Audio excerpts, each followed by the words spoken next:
Good morning সবাইকে। তো অনেক দিন পর আমি একটা ব্লগ নিয়ে চলে আসলাম। তো সেই দিন বৃষ্টির মধ্যে আমি, দিদি, মা, পিসি আর আমার রাইমাদি আমরা সবাই মিলে গেছিলাম ব্যারাকপুর। প্রথমে আমরা ট্রেনে করে গেছিলাম হচ্ছে নৈহাটি। দেখো আমাদের এখানে এটা হচ্ছে কৃষ্ণনগর আপ এসি লোকাল। তারপরে দেখো উঠে গেছিলাম ট্রেনে।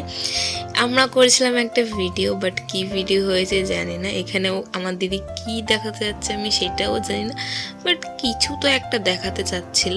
আর এখানে আমরা ট্রেনে উঠে গেছিলাম। আমরা যাচ্ছিলাম হচ্ছে ব্যারাকপুর পুজো দিতে, কারণ একটা আছে, সেটা এখন না, দুদিন পর বলি তাহলেই হয়।